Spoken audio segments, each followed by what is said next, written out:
बिस्मिल्लाहिर्रहमानिर्रहीम। अस्सलाम वालेकुम स्टूडेंट्स। आई होप कि आप सब खैरियत से होंगे। आज हमने जो टॉपिक डिस्कस करना है वो है रूल्स फॉर नेमिंग वेरिएबल्स के इन सी लैंग्वेज। के सी लैंग्वेज में अगर आपने एक वेरिएबल बनाया है तो उसका नाम रखने के लिए आपके कौन से रूल्स को फॉलो करना पड़ेगा। ये आपका लॉन्ग क्वेश्चन भी आया है क्योंकि इसमें देखें 8 पॉइंट्स हैं, तो एक नंबर का एक पॉइंट अगर लिया जाए तो ये 8 नंबर का एक लॉन्ग क्वेश्चन भी बन सकता है और इसमें से कोई एक दो पूछ के शॉर्ट क्वेश्चन भी इसको बनाया जा सकता है। क्लियर। जैसे मैंने आपको लास्ट टाइम में वेरिएबल डिक्लेयर करने का बताया था, मैंने कहा था कि आप सबसे पहले डाटा टाइप लिखते हैं। ये मैं वेरिएबल डिक्लेयर कर रहा हूँ इंट, और उसके बाद आप वेरिएबल का नाम लिखते हैं, जो कि मैं लेट से लिख देता हूँ, मार्क्स लिख देता हूँ। तो इस स्टेटमेंट में हमारे पास इंट क्या है जी, मैंने आपको लास्ट लेक्चर में बड़ी डिटेल से बताया कि ये हमारे पास डाटा टाइप है, और मार्क्स जो है ये क्या है, ये वेरिएबल का नाम है। ये वेरिएबल का क्या है, नाम है। तो आज के लेक्चर में हमने यही देखना है कि ये जो वेरिएबल का नाम है इसको लिखने के लिए आपको कौन से रूल्स को फॉलो करना पड़ेगा। आप डेली लाइफ में देखें, हम अपने बच्चों के नाम रखते हैं तो हम कोशिश करते हैं कोई रूल्स को फॉलो करें, कोई इस्लामी नाम हो जिसकी निस्बत अच्छी हो। ठीक। तो सी लैंग्वेज में जब आप वेरिएबल्स के नाम रखेंगे तो उन वेरिएबल्स के नाम रखने के लिए आपको इन 8 रूल्स को फॉलो करना पड़ेगा। इन 8 रूल्स को क्या करना पड़ेगा, फॉलो करना पड़ेगा। अब हम बारी बारी तमाम रूल्स को डिस्कस करते हैं। तो मैं बात कर रहा हूँ पहले रूल नंबर 1 की, कि वेरिएबल का नाम लेटर्स पर भी मुश्तमिल हो सकता है, नंबर्स और अंडरस्कोर पर भी मुश्तमिल हो सकता है। लेट से आप लिख सकते हैं इंट ए, ये वैलिड वेरिएबल है। जिन वेरिएबल्स के नाम आप रख सकते हैं उनको कहते हैं वैलिड, और जिन वेरिएबल्स के नाम आप इन रूल्स को फॉलो करके नहीं रखते उनको कहते हैं इनवैलिड। उनको क्या कहते हैं, इनवैलिड। तो अगर मैंने वेरिएबल का नाम रखा है इंट ए तो डेफिनेटली मैं रख सकता हूँ, क्योंकि वेरिएबल का नाम लेटर, नंबर और अंडरस्कोर किसी पर भी मुश्तमिल हो सकता है। तो ये एक वैलिड वेरिएबल है। अगर मैं लिखता हूँ इंट A1, ये भी एक वैलिड वेरिएबल है। अगर मैं लिखता हूँ इंट और यहाँ पे अंडरस्कोर लिखता हूँ A अंडरस्कोर, तो ये भी आप लिख सकते हैं। ये तीनों वैलिड वेरिएबल्स हैं। क्लियर। तो सेकंड रूल देखें, सेकंड रूल हमारे पास क्या है। सेकंड रूल है जी हमारे पास, first character of a variable must be letter or underscore, के वेरिएबल का पहला करेक्टर जो है वो लेटर हो या अंडरस्कोर हो। लेट से अगर आप लिखते हैं इंट ए तो ये एक वैलिड वेरिएबल है। ठीक। अगर आप ये लिख दें इंट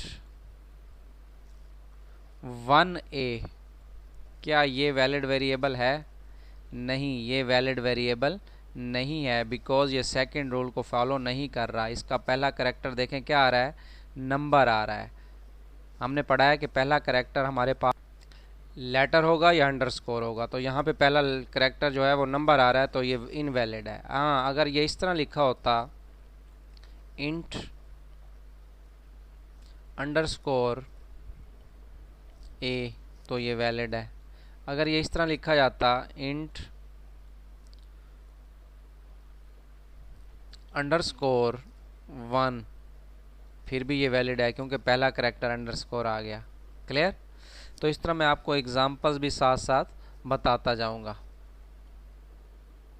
जिसके ऊपर मैं टिक कर रहा हूँ वो वैलिड को डिनोट कर रहा है, जिसके ऊपर मैं क्रॉस लगा रहा हूँ वो इनवैलिड को शो कर रहा है। Blank spaces are not allowed in the variable. Third rule कहता है कि वेरिएबल के नाम में आपने ब्लैंक स्पेस नहीं रखनी। लेट्स से मैं लिखता हूँ इंट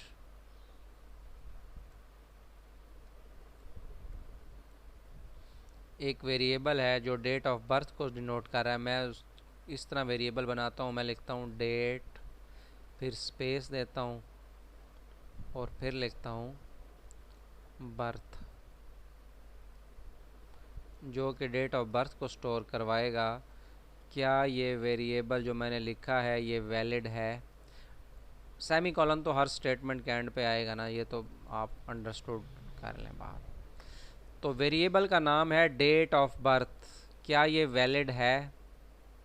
नहीं, ये वैलिड नहीं है, बिकॉज ये रूल नंबर 3 को फॉलो नहीं कर रहा। इसमें देखें ब्लैंक स्पेस आ रही है, ये ब्लैंक स्पेस आ रही है, यहाँ पर भी ब्लैंक स्पेस है। तो ब्लैंक स्पेस जिसमें आएगी वो वेरिएबल आप नहीं रख सकते। हाँ, इसको आप इस तरह लिख सकते हैं, आप लिख लें इंट डेट के बाद लिखें अंडरस्कोर, ऑफ के बाद लिख लें अंडरस्कोर। तो अब जो है आपका वेरिएबल क्या बन चुका है जी, अब आपका वेरिएबल जो है वो वैलिड हो चुका है कि आप इस वेरिएबल के नाम को यूज़ कर सकते हैं, बिकॉज आपने ब्लैंक स्पेसेस को ख़त्म कर दिया है। क्लियर। नेक्स्ट देखें कि वेरिएबल का नाम आप अपर केस में भी लिख सकते हैं, लोअर केस में भी लिख सकते हैं। अपर केस में भी लिख सकते हैं और लोअर केस में भी लिख सकते हैं, मतलब कैपिटल ABC में भी आप वेरिएबल का नाम लिख सकते हैं और लोअर जो है आपका स्मॉल लेटर्स उनमें भी आप वेरिएबल का नाम लिख सकते हैं। लेट्स से मैं अगर लिखता हूँ इंट मार्क्स,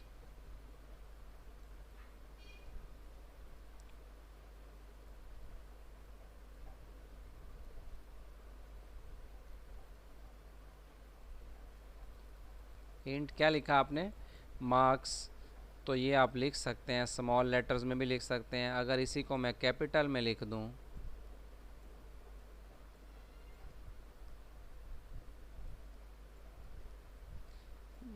जी, वेरिएबल के नाम को कैपिटल में भी आप लिख सकते हैं। ये सी लैंग्वेज आपको फैसिलिटी प्रोवाइड करती है कि आप वेरिएबल का नाम चाहे स्मॉल लेटर में लिखें चाहे कैपिटल लेटर में लिखें। एक बात मैंने आपको कही थी कि कीवर्ड, जैसे इंट हमारे पास एक कीवर्ड है, इसको आपने हमेशा स्मॉल में लिखना है। इस इंट को देखें, आपने हमेशा स्मॉल में लिखना है, जिसको मैं सर्कल कर रहा हूँ, क्योंकि ये डाटा टाइप है ना, ये कीवर्ड्स हैं, तो कीवर्ड्स को स्मॉल लेटर्स में लिखा जाता है। और आपके पास जो वेरिएबल का नाम है वो आप स्मॉल लेटर्स में भी लिख सकते हैं और कैपिटल लेटर्स में भी लिख सकते हैं।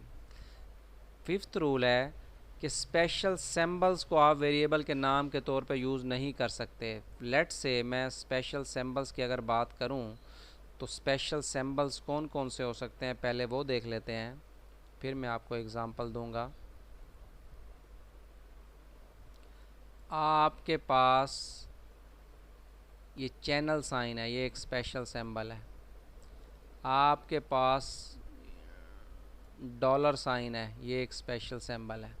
तो आप ये नहीं कर सकते मैं एक वेरिएबल बनाऊं इंटीजर टाइप और उसका नाम लिख दूं लेट्स से डॉलर साइन। तो इस तरह का वेरिएबल आप नहीं बना सकते, ये इनवैलिड है, क्योंकि डॉलर साइन जो है वो क्या है? Special symbol. और स्पेशल सिंबल जितने भी हैं आप उनको वेरिएबल के नाम के तौर पे यूज़ नहीं कर सकते। क्लियर। 6 पॉइंट है, जितने भी रिजर्व वर्ड्स हैं आप उनको भी वेरिएबल के नाम के तौर पे यूज़ नहीं कर सकते। जी मुझे रिजर्व वर्ड की एग्जांपल बताएं।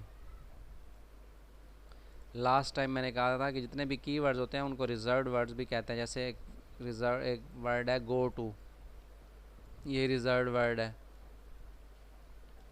आपने जो पढ़ा था प्रिंट एफ, ये रिजर्व वर्ड है। आपने अभी तक जो प्रोग्राम में देखा था वो एक था गेट सी एच, ये आपके पास रिजर्व वर्ड है। क्लियर। तो इन रिजर्व वर्ड्स को आप वेरिएबल के, और भी है ना 32 है ना total keywords, in 32 so on कितने हैं ये रिजर्व वर्ड सी लैंग्वेज में? 32।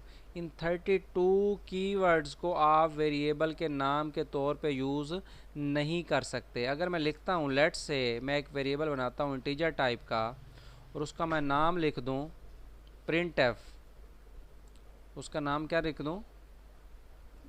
रख दूं, मैं प्रिंट एफ रखूं, तो ऐसा पॉसिबल नहीं है, ये वेरिएबल इनवैलिड है, क्योंकि आपने वेरिएबल के नाम के तौर पे किसको यूज़ कर दिया है, कीवर्ड को यूज़ कर दिया है।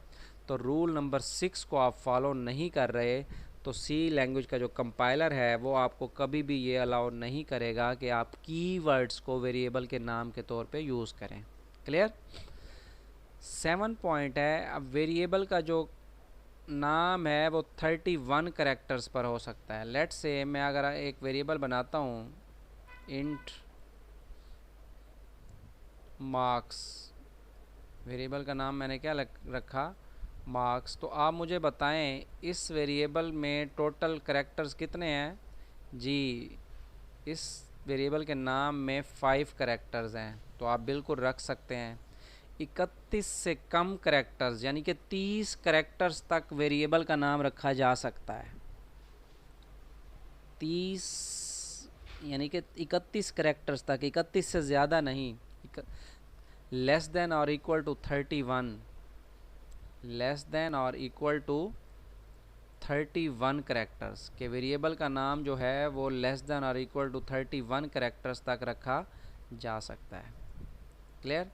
और इसका जो लास्ट पॉइंट है वो है a variable can be declare for only, इसको थोड़ा सा सही कर देता हूँ, यू की बजाय यहाँ क्या है, वाई है। ओनली वन डाटा टाइप, कि एक वेरिएबल अगर आपने एक डाटा टाइप के लिए बना लिया है तो दूसरी डाटा टाइप के लिए सेम नाम का वेरिएबल नहीं बनाएंगे। देखें कैसे, मैं अगर लिखता हूँ इंट ए, ये मैं पॉइंट नंबर 8 को डिस्कस कर रहा हूँ। इंट ए मैंने लिखा तो इसका मतलब है एक वेरिएबल बनेगा इंटीजर टाइप और उसका नाम क्या रखा जाएगा, ए। अगर मैं इसको ये लिखना चाहूँ फ्लोट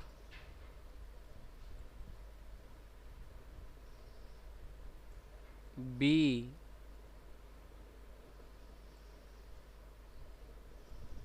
सॉरी फ्लोट सेम नाम का रखना है ना आपने, फ्लोट ए रख देता हूँ,